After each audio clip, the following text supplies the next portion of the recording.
What's up, Starcraft fans? This video was brought to you by Endarthe, who is supporting me in the Pulse Cannon tier. Pulse Cannon tier supporters or higher are guaranteed one video request per month, as long as it is Starcraft 2 co-op related.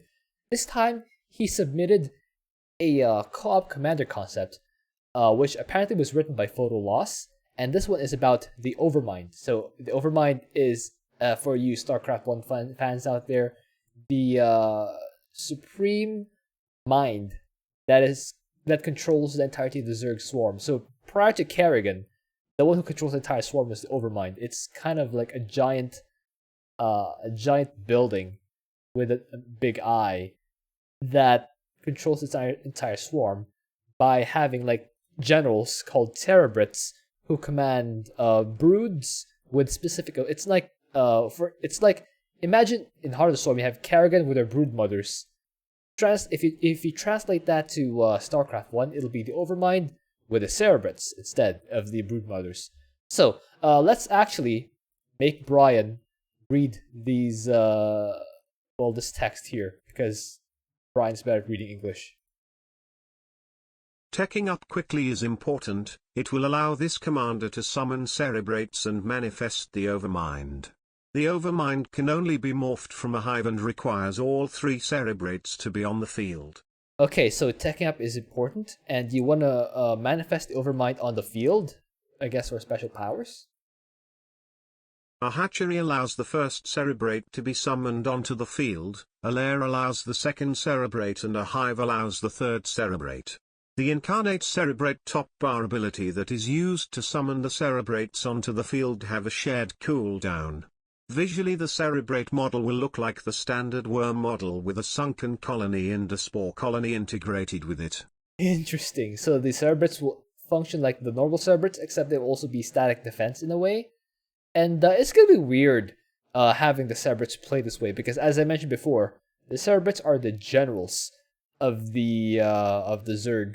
It probably should feel more like each Cerebrate should be its own co-op commander with its specialties, rather than all the Cerebrates being in the same fight. It's gonna make StarCraft 1 look really like a scaled down version of itself. But let's continue. Each Cerebrate can summon their own set of specialist units. These units use shared charges to be summoned. Using one charge in a Cerebrate will cause the charges for all the other units for that Cerebrate to decrease, but will not cause the charges in another Cerebrate to decrease. Okay, so it's a bit confusing, but what this basically means is that you will have kind of special Zerg, the hero Zerg, the Devouring One Hunter Killer, the Kukulza. For those of you who are familiar with StarCraft 1, the hero Zerg units will be available to you when you use this commander. While specialist units cost 0 supply, they are limited by a hidden control cost which are separated per Cerebrate. Each Cerebrate has a maximum hidden control of 16 available to summon their set of specialist units, meaning a combined 48 hidden control for all 3 Cerebrates. However, a Cerebrate will be unable to summon more specialist units if they have reached the maximum hidden control of 16, even if the other Cerebrates have not yet reached theirs. Okay, so it's interesting. The specialist use cost 0 supply, so it's actually going to be like hero units, but you'll have 48 supply of hero units, so it's going to feel like you have extra 50 supply to work with as this commander. That's probably going to be useful later on. Generally, specialist units have double the life, energy, life regeneration, energy regeneration, damage and their own upgrades, which can be researched in the corresponding Cerebrates. Any abilities and upgrades that the normal units might possess are already applied to the specialist units. Okay, so the specialist units are actually heroes. They will have better stats, and they have upgrades too from the regular units. Alright. Important details to the tech tree: ground weapons and armor in spawning pool. Hydralisk Den requires spawning pool, lair requires spawning pool, spire requires lair, queen requires spire, hive requires spire, defiler mound requires hive, ultralisk cavern requires hive, greater spire requires hive. This is interesting. Particularly queen requires spire. I do recall in StarCraft 1 that you don't need a spire to make a queen, but you do need the queen's nest. So maybe I think they merged the queen's nest and the spire into one building. So yeah, now the spire is the requisite building to make the hive. So in StarCraft 1, you tech up to hive by hatchery, then spawning pool, then lair, then queen's nest, then hive. So for this commander, it's going to be spawning pool, lair, spire, then hive. Okay, instead of the queen's nest. But you will still need a defiler mount and all for this camp. That's interesting. And of course, the greater spire does require a hive, same as in StarCraft 2. Okay, so with me today is Al Master to help me review this commander. Al Master, how are you today? I'm doing fine, thank you very much. That's awesome. How have you been? What's been keeping you busy lately? You still doing StarCraft 2 co-op content? Yes, kind of. Kind of. All right. So I hope you've read up on this. I have read up a little bit on this commander, and same as before, I think it's gonna be more useful if we start with the top bar. If we start reviewing the top bars, and then the heroes, and then the units, and then we roll back to the talent progression. Is that okay with you? Sure. Okay. All right. We'll start with the top bar. So the top bar, the first one is the Eye of the Overmind. This will it's actually one of two passives, it feels like. So you can either have effect 1. I'm gonna let Brian read effect 1. Wherever your camera is pointed at, it creates a 20 radius area of vision from the center of your screen, allowing you to see through the fog of war. When your units are within this area, and only when they are within this area, they gain plus 10% move speed and attack rate. Okay, so the effect 1 of the Eye of the Overmind is actually you get a 20 radius area of vision, which is big, because if you have for example, if you have a Swan ally and you're the Overmind, you can actually just put your camera at the faraway objectives and let the laser drill go to work on it, which is gonna be yeah, this ability is broken. Like, it's so broken. It's every co-op commander would be very happy to have it. every Vision co-op is commander. so important to co-op, right? Like Artanis's solar bombardment. Yeah. Even Carax's orbital strike, even oh yeah, Arcturus' nuclear annihilation. So many commanders would benefit from this top bar, from this top bar. The second effect, let's Brian read it. Grant Overlords and Yggdrasil's detection capabilities. Increase Overlords, Yggdrasil's and Cerebrate's sight range by 11 to 22 sight range. Increase Overlords and Yggdrasil's detection range to 11 and Cerebrate's detection range to 22.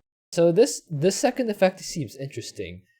This will grant your Overlords extra vision and detection range, but I'm not sure about this, to be honest. Like, how does it compete with effect 1? Effect 1 seems like the vastly superior choice. Don't you agree, Master? Yeah, like I mean, like, okay, effect 1 is clearly the superior option. Like, it's just, I think whoever has like made this design is vastly underestimating how ridiculously important like vision is. Like, map vision is so important, and if you're able to just point at an area of a map and see, you can spam top bars on it. if you can basically spam top bars. Like, I'm just thinking, like, is there any map where this would not be useful? And I can't think of any. Like, part boxes on part and parcel can be sniped. The structures on Dead of Night can be sniped. The void slivers on Scythe of Amon can be sniped. The void shards on... Yeah, everything can be sniped, right? You can even cheese maps like lock and load with this. Yeah, you can cheese lock and load. I think the only map where you might not get as much benefit is maybe like minor evacuation and missed opportunities, because the objectives require you to actually be there to defend. Maybe Temple of the Past. So, yeah, Temple of the Past, I guess. But yeah, I can that see... is such a powerful ability. I can see Effect 2 being used on specific maps like Temple of the Past, Minor Evac. Not sure about Missed Opportunities. I would still probably like Vision on stuff where I wanna pre-clear. For example, like at 5 minutes when I'm Artanis, I usually like to solo bombard one of the third set bases. That vision will still come in handy. So I will definitely still prefer Effect 1 for missed opportunities. The only maps where I really would want Effect 2 are, I think, Temple of the Past and Minor Evac. Aside from that, it's Effect 1 all the way. Yeah, I think Effect 2 would be really good for certain mutations, like We Move Unseen or Darkness, right? This is like a really, really good effect to have to counter those particular mutations. Yeah. But yeah. I guess Effect 2 will be better if you're the kind of player who spreads their overlords. So you can have like 22 site range. Yeah, that's 22 site range. So if you spread your overlords really far, you can actually just have vision also by spreading your overlords. For example, on Scythe of Amon, you can just fly your overlords at the edge of the base or on the edge of the map, and they'll kind of give vision. With the same, they'll give similar vision to Effect 1. Of course, the difference is you can spread your vision. You can have even more vision because you have it doesn't have to be at the center of your camera. It's provided by your units. Of course, the downside is your units can be sniped. So with that, even if you can spread your vision more, for most co-op players, I think Effect 1 is just superior because your vision cannot be taken away by sniping a unit. Don't you agree? Yeah, what is the vision of their tools observer when he's sieged up? It's like 15, 16, 17 vision? I think it's something like that. Can you pull up your website? Starcraft2cop.com, guys. You can find a lot of cop info on Starcraft2cop.com. Okay, 17 range. 17. I have it listed at 17 range. Even when it's sieged up? So like that? Yeah, when they're sieged up. 22 is massive. That makes... Yeah, that's a massive range. That's more than a screen width, right? I'm pretty sure that's... I think so. If not more than a screen width, at least the same as a screen width. And that's insane. That's the radius, not the diameter. So the diameter is 2 screens width. But yeah, I would say that Effect 1 is superior just because you can't snipe the vision. You can just, you don't have to be good at the game. You can just look where you need vision. Yeah. It looks like the ability has a cooldown, so I'm assuming that you can switch between the effects. I think. Oh, it's a passive effect, but you can switch to it. Yeah, I think you can switch to it, but I think most players would default to Effect 1. Oh yeah, definitely. Although that being said, maybe for advanced players they can default to Effect 2, and then when they're cheesing, they can just switch to Effect 1. Like, because the vision for overlords, you can float them to the sides. Like, advanced players will know how to use Effect 2. They'll just fly overlords to the sides of the map and get vision that way. Just put their overlords in hard to snipe places because again, they have 5 extra vision range than Zerg's observers. Is massive. Yeah. All right, so let's move on to the Cerebrates. So Incarnate, I'm not sure. This is where I would have liked to have Subsorin. Subsorin, of course, is the lore expert of Starcraft.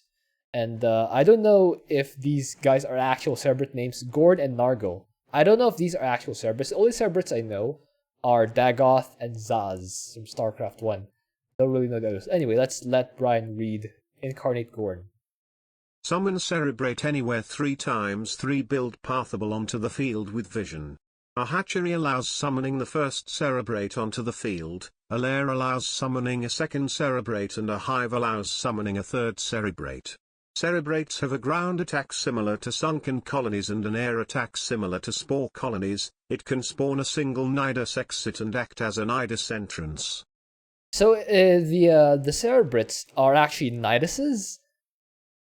and static defense. It'll be fun if you can have like so many of these cerebrates on the field. So how about Gorn in particular? Let's hear about Gorn. This cerebrate uses shared charges to summon devouring ones, unclean ones, and juggernauts. A maximum of 16 hidden supply worth of units can be summoned from it. This cerebrate can also research upgrades for devouring ones, unclean ones, and juggernauts. Okay, so for those of you who don't know, devouring ones are the hero Zergling in StarCraft 1, unclean ones are the hero Defilers from StarCraft 1, and juggernauts are not a StarCraft 1 unit. They are named specifically for this commander's hero Ultralisk. So the first cerebrate will allow you to get hero Zerglings, Defilers, and Ultralisks.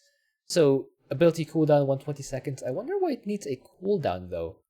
Is it because they're shared? So you can actually only tech up every 2 minutes. The cooldown is 180. So you can kind of tech up, get your first cerebrate at 3 minutes, and then you can get a new cerebrate after every 2 minutes. So you can kind of get the first cerebrate at 3, second cerebrate at 5, third cerebrate at 7. So you can be fully maxed out cerebrates theoretically at 7 minutes. Okay, how about Nargle, who is from Defender's Brood? By the way, for those of you guys who don't know, the Balrog Brood I think is the white Zerg in StarCraft 1, and the Fenris Brood is the teal brood in StarCraft 1. Let's hear about Nargle. This cerebrate uses shared charges to summon hunter-killers, cuckolders, and gremlins. A maximum of 16 hidden supply worth of units can be summoned from it. This cerebrate can also research upgrades for hunter-killers, cuckolders, and gremlins. Okay, so hunter-killer obviously is the hero Hydralisk. Hunter-killers can be spawned from Zagara. Cuckolders are the hero Mulisks and Guardians. And Gremlins, if I recall correctly from reading this commander earlier, I think it's the hero Devourers. Oh no, the hero Scourge.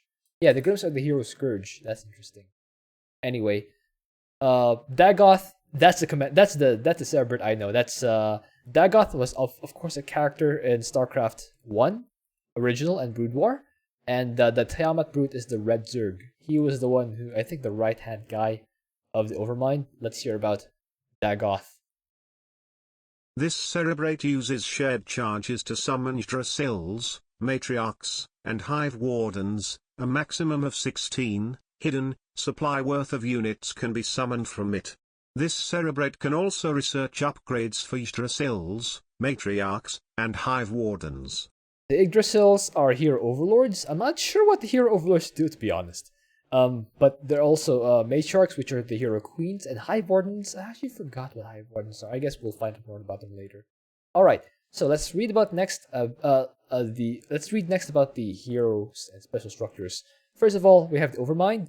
We can research it for 400 mils, 400 gas. So it's like a mothership of sorts, and it doesn't cost supply, but you're limited to 1. So yeah, it is a mothership.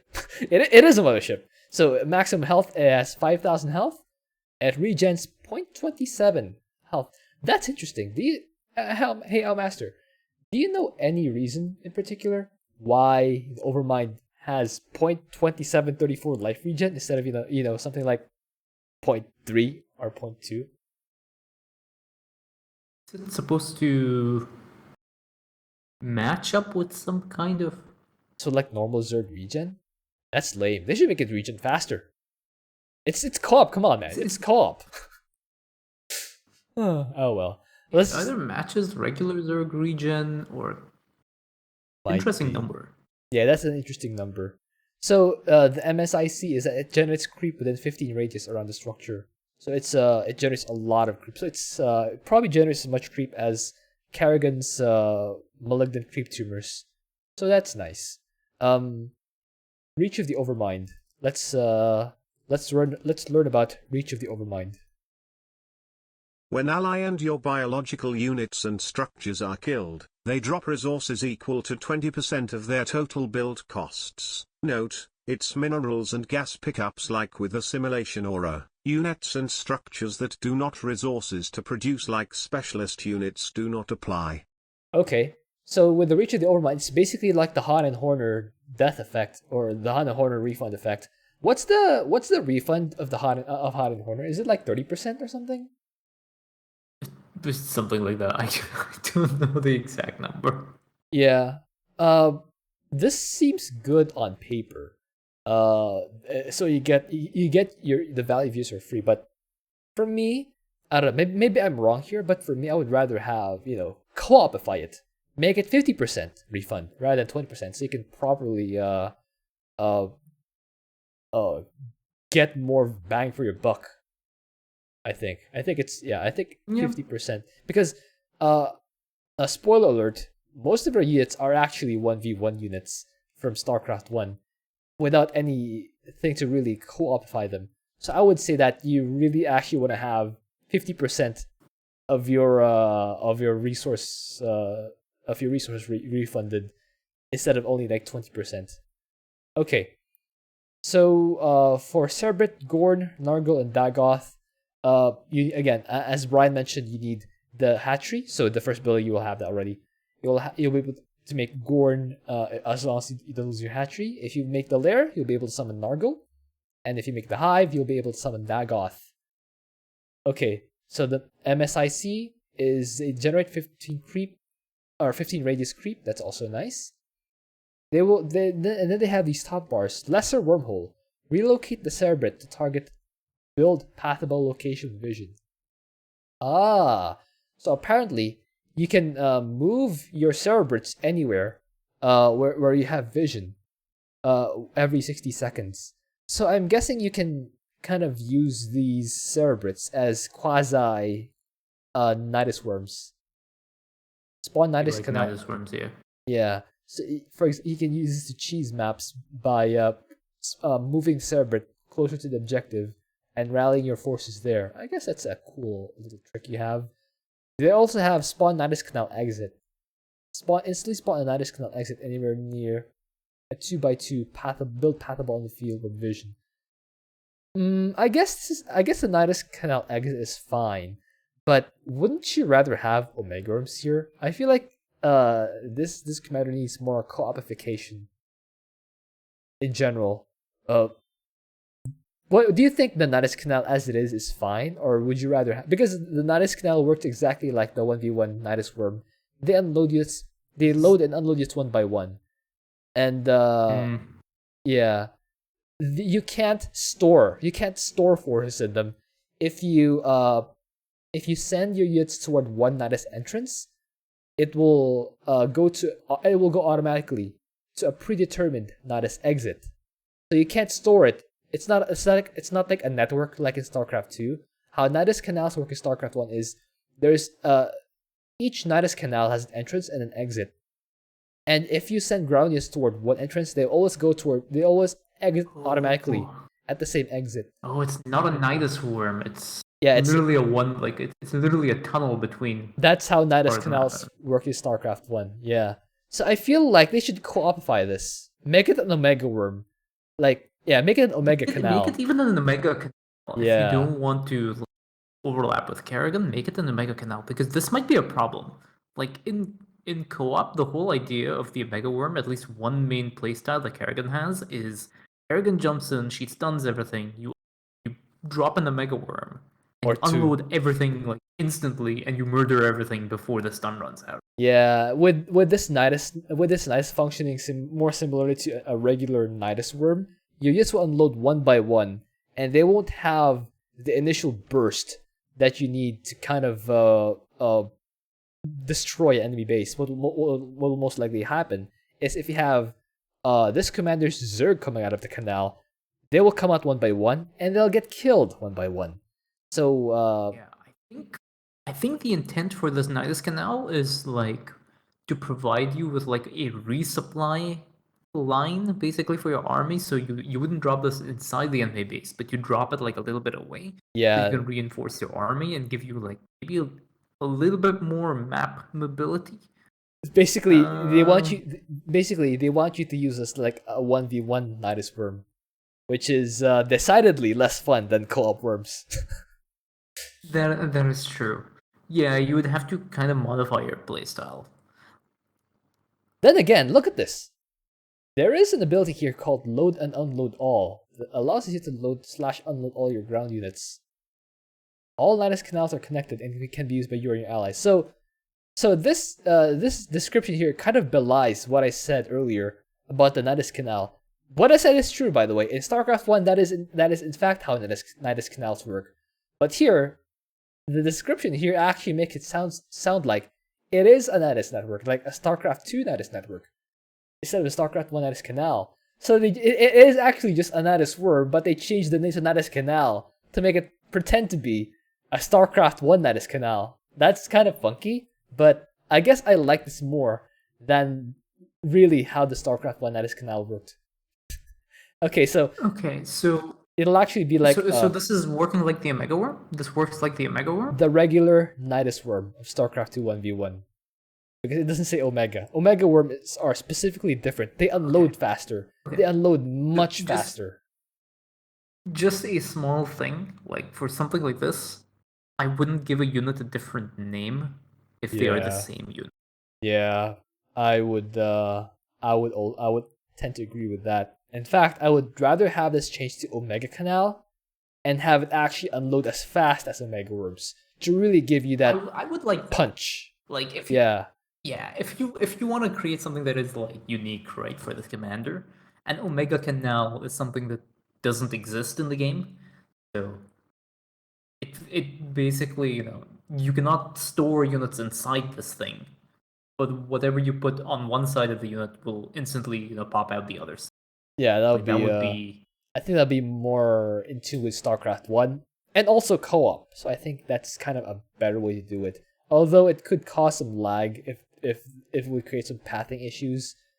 If you unload everything all at once, that's a little concerning potentially. But if a unit does exactly the same thing as another unit in the game, it should not have a different name. I'm trying to think, like, are there any units in the game that does exactly the same thing that are named differently? I'm thinking between like a primal the drone, sentries and a drone, a primal drone, and a mecha drone. But you see, they have. They're I'd argue that the primal drone is kind of different because it becomes a primal hack. Yeah, I can. Thinking of like sentries or the stalkers, right? Yeah. Even the stalkers are different. The slayers versus ambushers versus the other one. Ambushers, slayers, and stalkers. They're all different. Yeah. Anyway, I would avoid like giving the same name or different names to a unit that does the same thing. I would agree with that. Anyway, let's move on to units and structures. First, we have the Zergling. This is basically a 1v1 Zergling. Nothing special about this. There is actually nothing special about this. It even has the same upgrades as the 1v1 Zergling. Devouring one, you morph them from you produce them from Cerebrate Gorn, and it has 70 health. And once you get the Apex Carapace upgrade, it'll go up to 120 health. 120 health actually sounds pretty decent for a Zergling. It's pretty good, yeah. Is there a reason why it is named after the Dahaka Prestige? No. You got it the opposite way. Devouring one existed first in StarCraft 1. It's Dahaka's Prestige who copied. Oh, Dahaka stole it from the Zerg. Dahaka stole it from the Zerg. Don't worry, StarCraft 1 fans, I got you covered. I'm glad you do that because like I have no idea about StarCraft. All right, so so Devouring one, the 120 health actually sounds decent for a co-op unit. Like if only all of the Overmind Zerglings are Devouring ones, I would be more okay with that. What do you think? I would rather have no. Well, I guess we can talk about it later. But yeah, do you think we should just move on for now and talk about it later? I guess. I was just having a look at the upgrades and comparing it to the regular Zergling. So the regular Zergling does not have the Hardened Carapace upgrade. Only the Devouring one has a thing that increases its life by 50, but also its armor by 3. Yeah, it's Apex Carapace. I don't think the armor by 3 is going to be significant, but sure, I'll take it. Well, if you have fully upgraded Zergs, they'll have 6 armor, and they'll be pretty difficult to shred into. And couple that with 120 health, I think that's going to be pretty massive. especially since they're Zerglings. You annually. Yeah, I mean, like, this guy is like a single Zergling, right? Oh, does this devouring one come in pairs, or does it like just a single Zergling? Yeah. It says resource cost 1 for 2. One supply for 2. Okay, so you get 2 of them. I mean, like, I don't think having 100 extra HP on your Zerglings and 3 extra armor is gonna help very much. In your like, if you're gonna use a Zergling army when you have like 100 Zerglings, I don't think that's gonna make. But yeah, I'm tempted to agree with you. All the Zerglings should be devouring ones. Yeah. Like, be a little bit better. Yeah. Because like this is literally 2 Zerglings. It's not gonna make a difference. I also agree with myself. Anyway. Anyway. So, as I mentioned before, though, Cerebrate Gorn has 16 supply of his own, so you can actually make 16 of devouring ones, or rather 32. Yeah, you can each supply makes 2, so you can actually have 32 devouring ones in the game. I think that's more. That makes it more viable. 32 Zerglings? That does make it. Yeah, I forget. Like, I keep thinking that this is a hero unit, and you can only make 1 of them. Okay. Yeah, in that case, it's not that bad. Yeah. Okay. All right. Yeah, this is fine. Hydralisk. It's a 1v1 Hydralisk. In fact, Muscular Augments or Grooved Spine, these are Starcraft 1 upgrades. And then the Hunter Killer, you make them for Cerebrate Nargil. Move speed, okay. 160, I remember that. I remember, I've played the second mission of Starcraft 1 Zerg campaign. I think it's Aggression. And the Hunter Killers are so strong. They can actually fight a Dragoon and have life left over, and that's insane. They're actual hero units. Burst Spines. This one's different. Burst Spines is not a StarCraft 1 upgrade. Attacks deal splash damage within 1 radius around the primary target. It's a small splash, but it's pretty decent. It's nice. Pretty decent. Yeah, it's nice. Like, I think it'll be really good against air units. Especially clumped up air units. Especially clumped really well. Like, you can combo with Vorazun, Black Hole. Oh, that's great, guys. Oh my god, yeah. I didn't even think about Black Hole Vorazun, yeah. Black Hole yeah, I like it. It's nice. Alright. Next we have Scourge. It's a 1v1 Scourge. Yeah, each supply morphs to Scourge.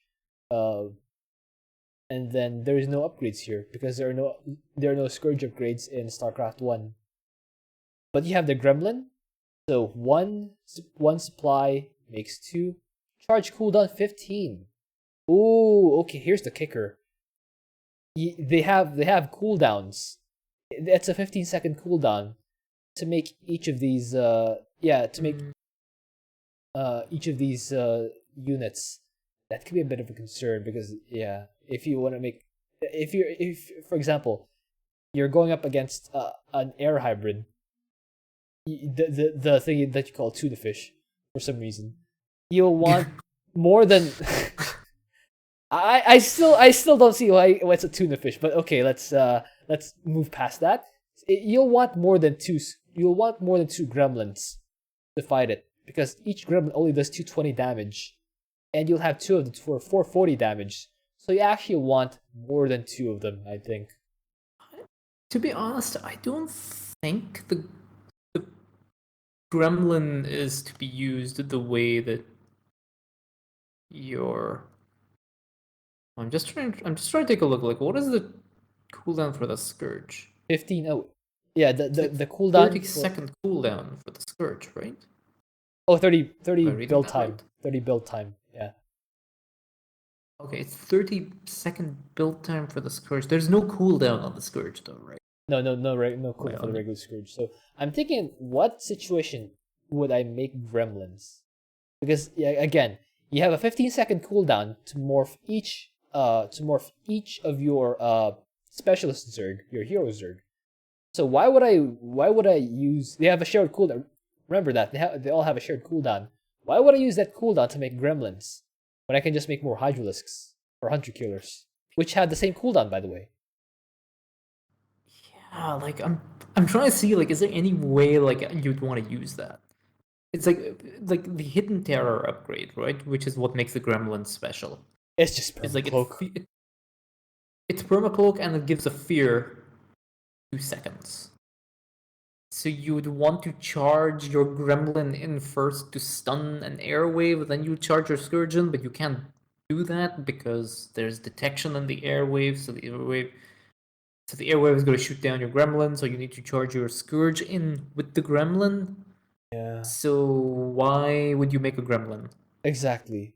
And you see what my logic is? Like I'm trying to figure out like why you would want to use this, right? Same. Making scourge. Same. I don't see it, especially in co-op. I don't see a use for gremlins because again, it needs Here's to the thing. impact. Yeah. Yeah. Here's the thing. Instead of permacloak, super cloak. Super cloak. There we go. That's an idea. I think super cloak. Now we're talking. Now the gremlin cannot be taken out by any kind of detection. So now you charge 1 or 2 gremlins into the airwave, and then you charge your scourgeon. So therefore, your scourge has more efficiency because air units can no longer attack your scourge. I think that's actually a better idea. Or better yet, instead of cloak, make it, I don't know, invincible. Just make it invincible so that it will always Vulnerable, impact. Yeah, make it invulnerable so it will always impact. Like make it infinite, no maximum life. Just give it no health and make it always. You know what's gonna happen though, right? Yeah, cheese central. You make it invulnerable or you give it super cloak, and what people are gonna be doing is they're gonna be making gremlins and give it just move it, use it as a detector around the map. You just give map vision. They don't have the. Well, you don't need it because you already have the Overmind ability. You don't need it. Oh yeah, I guess that's true as well. But yeah, something needs to be done with that because like in its current form, I don't see why I'd want to use that. Yeah, in its current form, I don't think permacloak is enough, especially since co-op has detection everywhere, especially the bases. Yeah, too much detection in co-op. Yeah. For queens, these are 1v1. Yeah, these are 1v1 queens. Except the Brooding Infestation. The Brooding Infestation is not the Starcraft 1 version. It deals 500 damage. Plus 500 version. Wait, you can target buildings with Brooding Infestation? That is not a Starcraft 1 thing. Wow. Okay. So I guess you can also target air units and hero units with it? And non-biological? Okay. Can be stacked on the same. Okay, this is interesting. You can kind of use it like Yamato. Yeah, you can kind of use it like Yamato. That's fun. Okay, I can see this being like one of the go-to units. It costs 100 gas and 2 supply, but I think you can make a similar number of it as Kerrigan's Mutalisks. And another fun thing is that since you get a bit of a refund for every unit you lose, you'll just have more gas to work with to actually mass queens. I think this is one of the strategies that I think can be like Queen Zergling. I think could be a viable strategy for this commander. Snare, this is the 1v1 spell.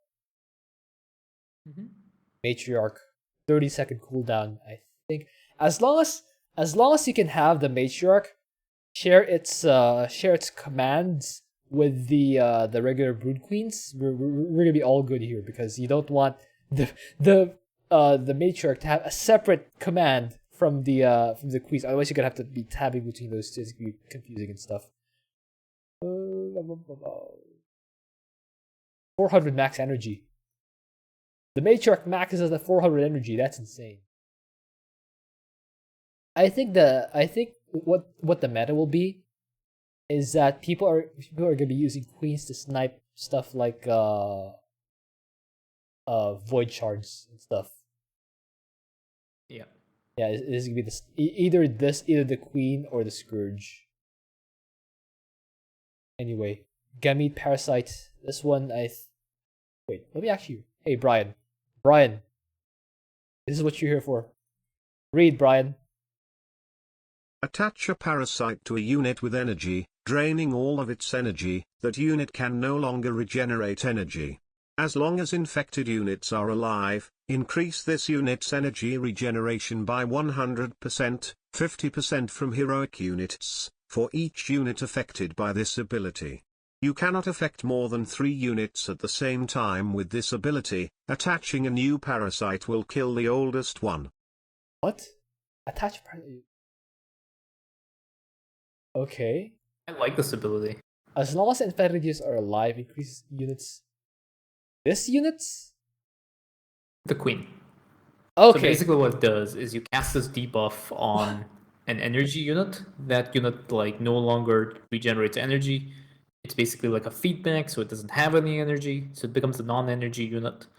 And basically your Queen gains energy regeneration.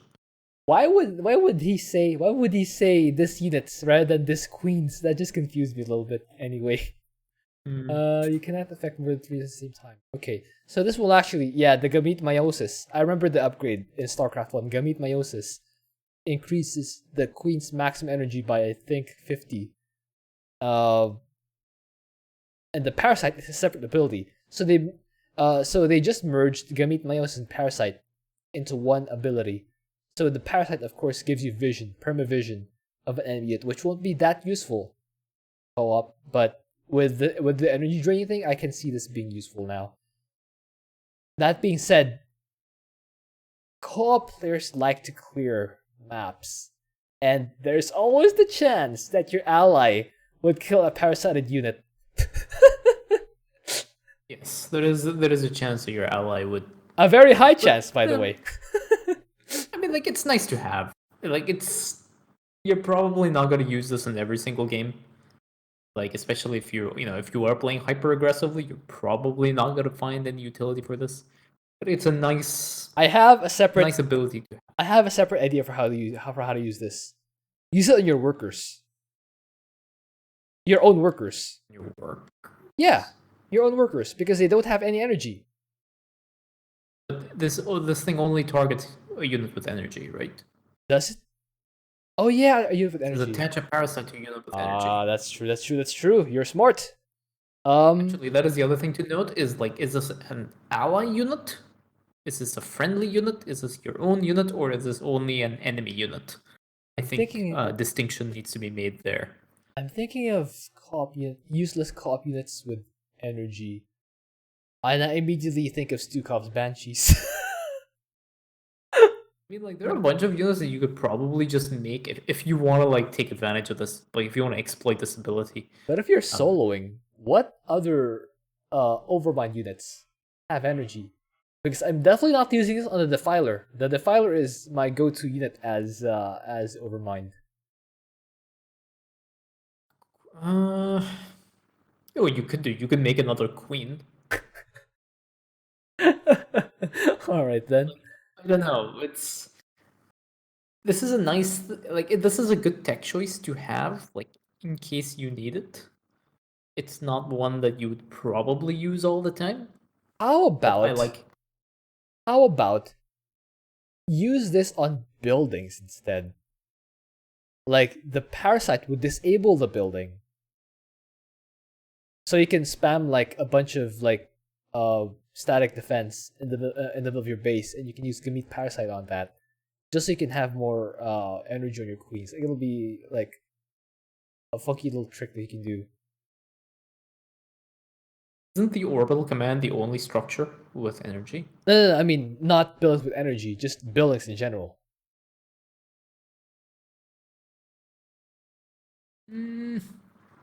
Yeah, perhaps, but I think maybe it's changing the idea of what this ability is supposed to be. Yeah, I guess. Also, regarding buildings with energy, the point defense drone also has energy. Defense drone. What about the shield battery? Shield battery has shield energy battery. as There well, you go. right? There you go. Yeah, there we go. All right. Mutalisk. These are 1v1 Mutalisks. No upgrades. Kukulza, Frenzied Worm. All bounces deal full damage. Man, even the Kukulza is weaker than Kerrigan's Mutalisks. The Kukulza is weaker than Abathur's Mutalisks. Don't you agree? You know what they need to do? This Frenzied Worm I also do not know why it's called worm instead of glaive, but Well, it's a glaive worm. Yeah. So yeah, you know what they need to do? You remember? A long, long time ago, Blizzard made the change to Kerrigan's Mutalisks, and she was ridiculously broken. yeah, I don't remember what that change was. It had to do with the glaive bounces. they made it bounce like. Basically, you would just go mass Mutalisk, and you would just move your army through the map, and they would just shred through everything. Yeah. What was it? It was the glaive bounces, right? I think they made it It like. was something to do with.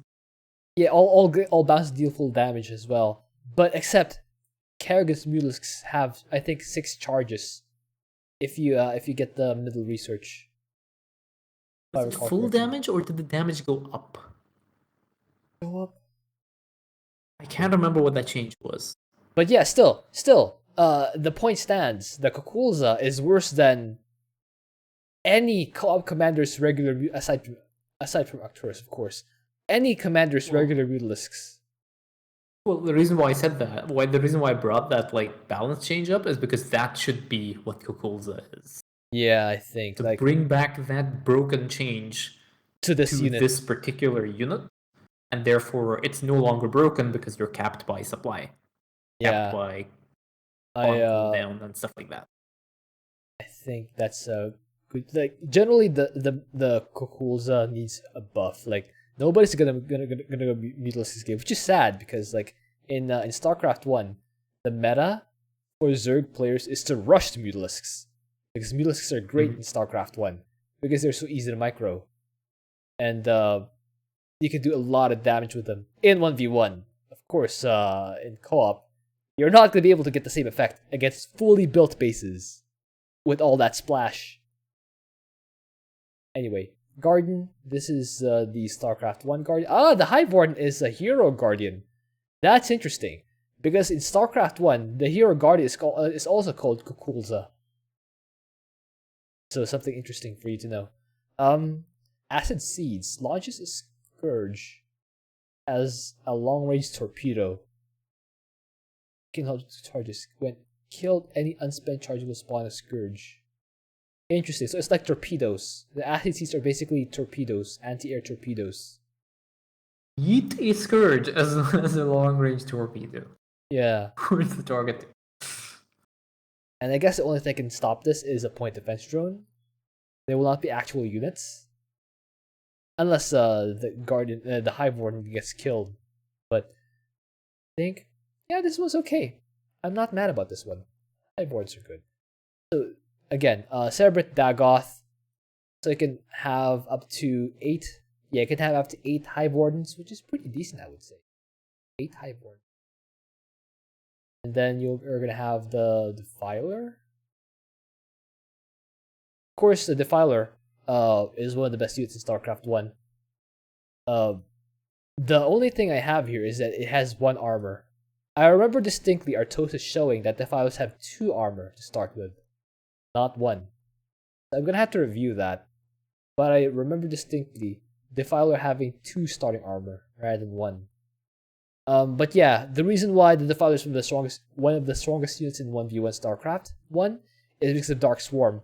So this will basically make all your units inside the Dark Swarm invulnerable to ranged attacks, but only ranged attacks.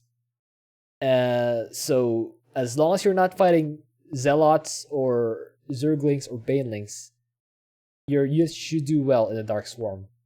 Ability range is 9. Does this include as well? Sorry, can you repeat that? Does this include air units as well? I think so. I think so. All damage from ranged attacks and splash attacks. Does that mean you're invulnerable? Yes, invulnerable. You see with this? You can see why. You can see why people call the Defiler the strongest unit in StarCraft 1v1. That's ridiculously strong. Because like I'm thinking about this, right? It's like you take a Defiler, you buddy up with Abathur, and Abathur has Vipers. And now you cast Dark Swarm and Disabling Cloud. That's a very gassy playstyle. Yeah, I mean like it's like what is Amon gonna do now? It's try. Wait, no. Use melee units. Banelings will still do full damage. Zerglings, Zealots. Through disabling cloud? Like, does the AI use Bane? Like, You're right. Yeah, it won't do anything in Disabling Cloud, but in Dark Swarm, melees can still do full damage. yeah. No, I was just thinking, like, what happens when you combine this with Abathur? It'll It's my first thought. It'll be a very gassy playstyle. But I think to that point, I think Disabling Cloud is just flat out better. Because it disables spells, it disables melee, and it slows down units inside them. The Dark Swarm just negates all ranged damage. So I think Disabling Cloud is superior to Dark Swarm. I think. Yeah, but I mean, now Abathur's Vipers can be invincible. Because you cast a Dark Swarm, and then the Viper moves in, and it gets Disabling Cloud all over the place. No. The Dark Storm I think only applies to ground units. Wait, in here it doesn't say it's only ground units. Okay, That is why I asked. Does it work with air units? And as far as I understand, Dark Swarm, like from what I remember, is like it's only for ground units. Yeah, it's only for ground units. Doesn't affect air. If I recall correctly, it's only for ground units. Although I'm not sure. If it's air units, I think Photolos will specify it. He does reply to my video sometimes. He will specify. But I do like Dark Swarm. The only thing... I'm pretty sure it's ground only. In which case it's a very nice ability. The only thing for me is I would change the ability range to 12. Just co-opify it in some way. Make the range 12. Come on. Yeah, make this broken ability even more broken. Yeah, come on. This is co-op, not 1v1. Who cares about balance? This is co-op. It's not co-balance, it's co-OP. Come on, it's in the name, OP. Plague. This is good. Deals 300 damage over 12 seconds. And does not affect shields with damage.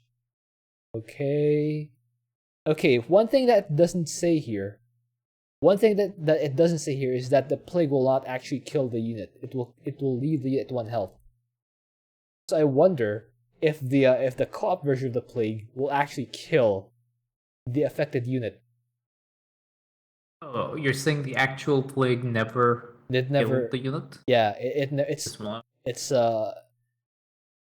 won't actually kill the enemy unit. It will just continuously do damage over time, up to 300 damage, but it won't actually kill the enemy. Phrased right here, it implies that the unit will die, and if that is the case, then this is. If that is not the case, then yes, there should be a line that says like this ability does not kill. Okay, I am okay with that. Also, make the ability range 12. Come on, guys. Co-opify your units. Make the ability range 12. Co-op players suck at using spellcasters. You make it easier for them, not harder. Consume kills 1v1 units. Yeah, this is the 1v1 version. Oh, autocast will target it with the lowest HP. Okay, I'm okay with this autocast. Yeah, I'm okay with autocast. Unclean one. I guess autocast should target it with the lowest max HP, not lowest total HP. Because if you have a queen nearby, it's fleeing a battle and it has 1 health. The Defiler will eat the queen. So you probably want to say target unit with the lowest max HP to make it clear. You know what? I like that. Like what? I like the idea that you're running away from a battle and this Defiler, you're like, oh my god, I'm saved, and then he just ends up eating the thing that was running away. That's an expensive feed, you know what? I'm okay with that. Alright. That's Elmash's opinion. Incorrect opinion, by the way. Anyway, unclean one. It's a hero Defiler. Still has 1 armor. Come on, man. Co-opify your stuff. Make it 2 armor. Make it 3 armor. Yeah? Here's what you can. The unclean one, you can increase the ability range and make CTG happy and give it like 12 ability range. So let the regular Defilers have the standard range, and then give all your spellcasters increased range. The hero spellcasters, give them increased range. The unclean one is an auto attack. 10 damage. 8 range. Yeah, this is useless. This is useless. Attack on the 1.5. So it does like 6 DPS. Mhm. Just give it like 15 range, so it just automatically stays out of snipe range. Dark Swarm, same. Oh yeah. Yeah. Yeah. Like if you want to give it an auto attack, make sure that like if it's a spellcaster, actually, do you really want to do that? Like High Templars, right? I'm thinking about High Templars. Yeah. Kind of prefer like you would rather like they haven't done that. High Templars. High Templars do have a low range, and you got to be careful with micro. I think Yeah. maybe that is. I think increase the range, to be honest, so that it's harder for them to actually wander into battle. Anyway. I think that is. It's because they're a powerful unit. You should be paying attention to them. All right, fine. We agree to disagree. Okay, there's another spell here, Hungering Plague. Consume now grants 100 energy. Randomly cast either Dark Swarm or Plague at a location of a target unit. Please consume ability range by 3. Oh, okay, this is not... Yeah, it's the Hungering Plague is below Consume. It basically buffs your Consume. Yeah. Okay, that's fine. Ultralisk. This is the 1v1 Ultralisk. I'm trying to find... Yeah, okay, here it is. So, look at the Ultralisk. So, in Starcraft 1, the Ultralisk does single target damage, not splash damage. So, it's it's actually worse than the Starcraft 2 Ultralisks. Although it does get up to 6 armor. Chitinous plating, increased by 2. Yeah, okay, so this is the Starcraft 1 Ultralisk. We can make up to 4 Juggernauts, stagger, stun enemies for 1 second. Does this include heroic? Is my Sure. first question. Not sure. It doesn't say here. I guess we can suggest if it should include heroic. I think it should include heroic, because this poor Juggernaut does not have splash damage. Yeah. That's a little sad. In like 1 second stun, what's his attack speed? Attack speed is 0.5. So he can basically stun lock a hybrid. yeah 0.75. It should. I hope it can stun lock a hybrid. I hope so. Anyway, Overlord. Overlord is the 1v1 Overlord plus 8 supply gain. Yggdrasil. What does this do? Sigma Sight. Detected units within this sight range take 25% extra damage. Oh, so this is like a Havoc. The Yggdrasil is basically a Havoc. But it costs 1 supply. Yikes. It's only detected units, right? Yeah. Yeah, only cloaked and barred units take. Oh, that's damage. really sad. So what's the point of making Yggdrasils even? That was the thing that like stuck out with me. It's like what are you killing that is cloaked? Dark Templars, they already have like 2 HP. We move unseen, I guess. Lurkers, swarm hosts, like, Banshees. I don't know. Banshees, yeah. I guess Yggdrasil. Usually the cloaked units themselves just innately don't have a lot of HP because that's just the design of a cloaked unit, right? Yeah. But I guess you can kill them faster. I mean, like, this would be very, very good when you're playing against We Move Unseen. Yeah, I'm guessing it's so. Because now, this is like an Uno reverse card on Amon. It's like, okay, fine, your units are cloaked, but they all take 25% extra damage. 25%, yeah. I guess I'm fine with keeping this in the game. It's just very situational, like very situational. Because it consumes one supply. It consumes 1 supply. It doesn't provide supply. It consumes supply. Which is weird. Creep colony. Okay. It just generates creep. You can for the creep colony. So how our StarCraft 1 works is you make a drone, you tell the drone to become a creep colony, and then for the creep colony, you can make either a sunken colony or a spore colony. So that's it. You don't use a creep colony to spawn another creep colony. But in here, in this Cobb Commander, you can use a creep colony to spawn another creep colony. So that's the difference. sunken colony. So this one's anti-ground. And it can also spawn a creep colony. That's interesting. So it can actually spread creep colonies as its commander. So is this like creep tumors, but they can either spawn creep tumors or anti-air creep tumors or anti-ground creep tumors? Is that what this is? Kind of, except they have way more health. So Okay. yeah, 400 health on the creep colony, 300 health on the sunken colony. Yeah, 300 on the sunken colony and 400 health on the spore colony. So this is your static defense / creep spread, which is fine. Yeah. So notice that that's it. Like you have basically 1v1 units. So you had 200 supply of 1v1 units and 50 supply of co-op units. So the question in my mind is that enough to actually make this guy a real co-op commander? Almaster and I we're actually discussing this. So our general impression is that this commander doesn't feel like it'll scale up properly to a co-op commander, especially because it won't really have an identity in weekly mutations. Like, you can think of each commander, and they will have something to use in mutations. Like, for example, for Vorzu, you have Time Stop, Shadow Fury. For Hardenhorner, you have Strike Platforms and Magmines. For Abathur, you have Brutalisk's Deep Tunnel, and of course the Biomass thing. For Dehaka, you have Creeper Hosts, and you have the Pack Leaders. For Artanis, you have Spear of Adun and the Archon Dudes, and Garden Shell. Like, this commander in particular, I don't feel like there's a specific role that this guy can fill, aside from maybe using the Brood Queens to snipe enemy or to snipe main objectives. That's about the only thing I can think of for this commander.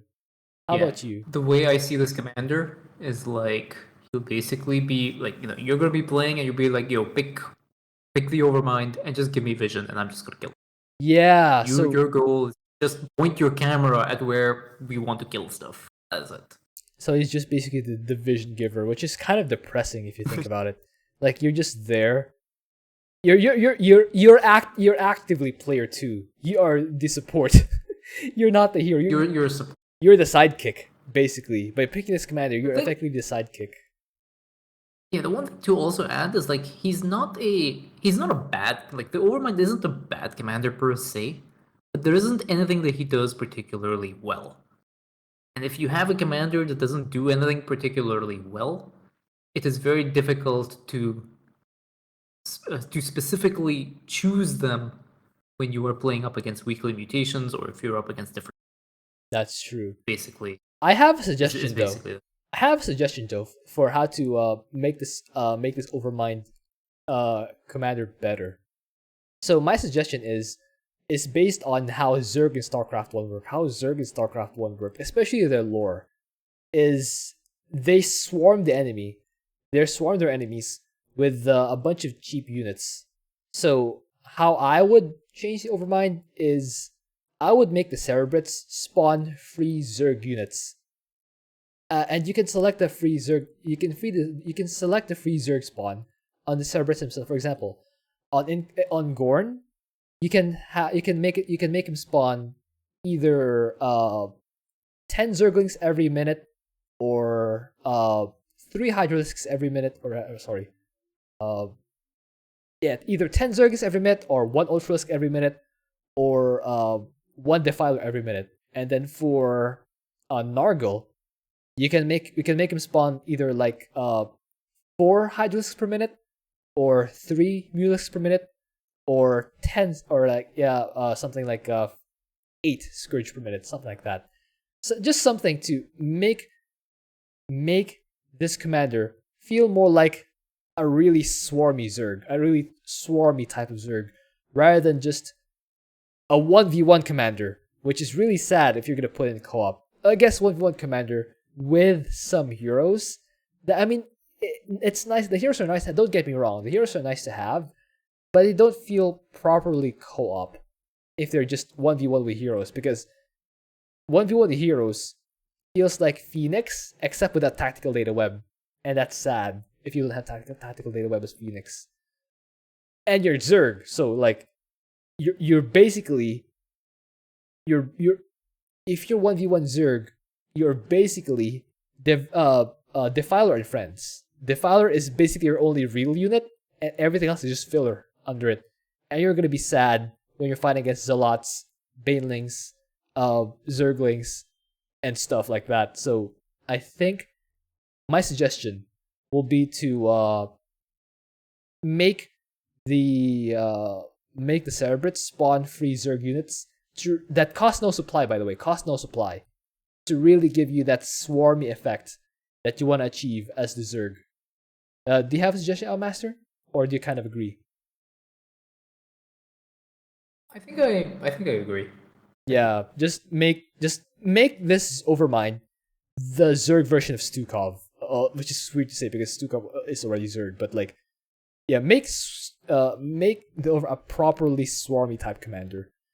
Or if you don't want to go that way, a different suggestion I can make is make the Specialist Zerg the regular units. So instead of being able to spawn Zerglings, you can spawn Devouring Ones, straight up Devouring Ones. Instead of having the ability to make Hydralisks, make the ability to make Hunter Killers, straight up.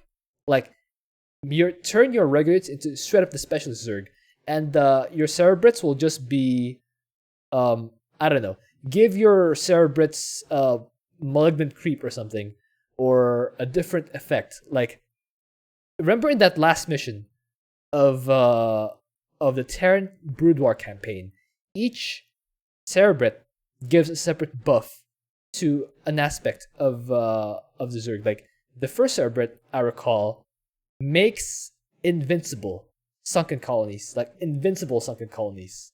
The second one sends a free Tarask with 800 health every, like, I think 5 minutes or something like that. And the third one, I don't remember what the third one has, but I think it has, like, a bunch of air units or something. Yeah, make the Cerebrates do buff the Zerg in a unique way. Maybe for Gorm, you can make each Zergling egg spawn 3 Zerglings instead of 2. So make it like a Swarmlings, except good Swarmlings. For Nargle, you can give your spellcasters like twice the energy if you have Nargle out.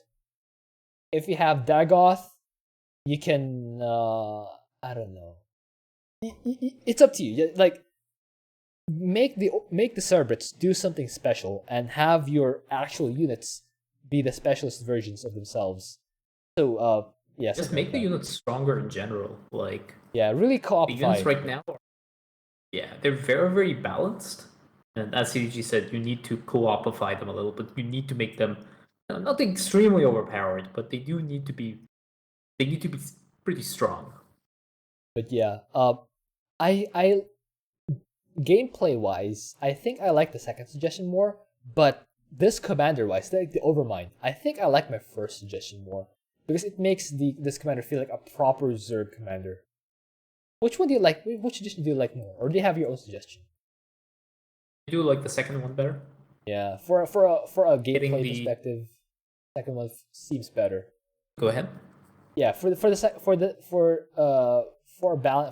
perspective, the second one feels better. But personally, I want this commander to feel more like a Zergy commander, like really Zerg swarm your enemies. So I think maybe balance first suggestion a little bit, like make more free units and really have them attack the enemy just automatically attack the enemy. Really swarm. The reason why I said about the Cerebrates is like the individual, like the unique bonuses for the Cerebrates, because like something like that doesn't exist in co-op. I don't think so. Yeah, so you're actually thinking from a co-op perspective. Yeah, I can respect that. Yeah. It's a unique mechanic, right? It's like no co-op commander has the thing where you build a primary structure and it spawns this unit, and this unit gives a special buff. It doesn't exist. Okay, let's go to talents. Talent number 1, Overmind. This will give you the two switchable effects, so it's fine. Level 2, you can incarnate Gorn. That's when you get your first special Zerg. Brood War Control. Hydras now cost 1 supply. Ultras now cost 4 supply. Yeah, so Hydras is StarCraft 1 cost 1 supply. So that's a funky thing. Gorn Specialist upgrade cache. Okay. Manifest the Overmind. Allows you to manifest Overmind by morphing a hive into the Overmind structure. When the Overmind is on the field, the eye of the Overmind will have both. Oh, wait! Oh, look at this! Check this out. So, talent level 5, once you have the Overmind, you can actually have both effects. So you just have the Overmind vision, and your Overlords and Yggdrasils have that vision as well. So you can have both effects active at the same time. Okay. I probably should have read that part twice.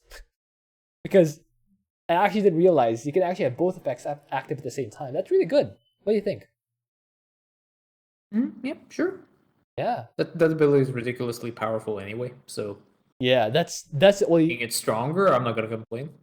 In this iteration of the Overmind, as it is in this PDF, I think the Overmind is really the only true co-op mechanic of this commander. Like everything else seems like 1v1 but slightly stronger. Anyway, level 6 Incarnate Nargil. Level 7 is Improved Oversight. Radius. Subjects already detectors, yeah. Okay. The level 8 Nargil Specialist upgrade cache. You can upgrade the specialists. Level 9 you unlock the Guardian. That's fine. Incarnate Dagoth, level 10. Okay, I like the move to yeah. So far I like this talent progression. Like the way yeah. Level 2 unlocks the first real identity of this commander, the Cerebrate. Level 5 powerful upgrade. Level 10 another powerful upgrade. Yeah, I like this progression so far. Level 11 vision Overmind improved. And oh, check this out. Increase move speed and attack speed of your units within the area affected by 10%. Okay, I can respect that. Yggdrasils with the detectors. Okay. Dagoth specialists. So, do you think with the 10% move and attack speed buff, the units are better or are good enough to be really co-op units, or it's still lacking something? I think they still need a little bit more. Movement and Yeah. attack speed, like 10% isn't that much. It's not small. Don't get me wrong. It's not small, but like it's not something that really differentiates the units, make them really co-op units. Anyway. Yeah, exactly. Dagoth special recache. These are good. Reach of the Overmind. When the Overmind has manifested on the field, all your ally and all your biological units and structures drop resources upon death. Yeah, this is good. I like this. This will refund you 20%. But as I said, make it 50%. Make it 50%. Nestor Wormhole. This is they can move. They can have deep tunnel. Double special. All specials now have twice a life. Okay. So overall impression of this commander. I like the concept of having specialist units. I just feel like it needs to be scaled up a little bit. Oh, by the way, we still haven't talked about the Masteries yet. Go look at the Masteries. Specialist upgrade resource. Research time. -2%. Eye of the Overmind ability move speed bonus. Up to 15% on top of the 10%. Okay, so it can go up to like 25%. Yeah, it looks like that, yeah. That's decent. That's really decent. Specialist units charge cooldown master. I think I'll just default to specialist unit charge cooldown. I want to have more of those specialists in this current iteration. Set 3 starting supply plus 60. Structure morphin resource cost. I think I will default to structure morphin resource cost and just make more. Because like, oh well, no. I'll have enough supply, kind of not build over, because early game minerals are really important. But at the same time, I want to save on these. I guess I could just do a little math and calculate where I will ultimately save more resources to determine what's the best mix. But anyway, yeah, general impression of this commander. I like the concept, but I feel like you need to upscale this commander to really have it applicable to co-op. My personal favorite is to have the Cerebrate spawn free units to make this really a swarmy type commander, so you can actually send endless waves to really have the fantasy of the Overmind of just sending more and more stuff toward your enemy and not caring about how much you lose because you always have more. And our master's preferred approach is to have your actual units be the special Zerg, and have your Cerebrates have a special buff toward them. Anything else to add, our master? No, that's basically it. All right. So I think that's gonna do it. That's gonna wrap up our review of the Overmind commander. We like the concept, but it needs something more to really make it a co-op commander. And I hope you enjoyed that. Thank you for watching. If you have an idea for it, also please leave that in a comment. I'll see you guys next time. Oh, by the way, do let me guys know, have we been unfair to this commander? Maybe this commander, to you guys, this commander feels better. Maybe we've just been unfair. Share your thoughts down below. Let us know if there's something we're missing about the commander, or if you have your own suggestion for how to make this commander really scale up to co-op and have that Zerg Swarm fantasy to it. I'll see you guys next time.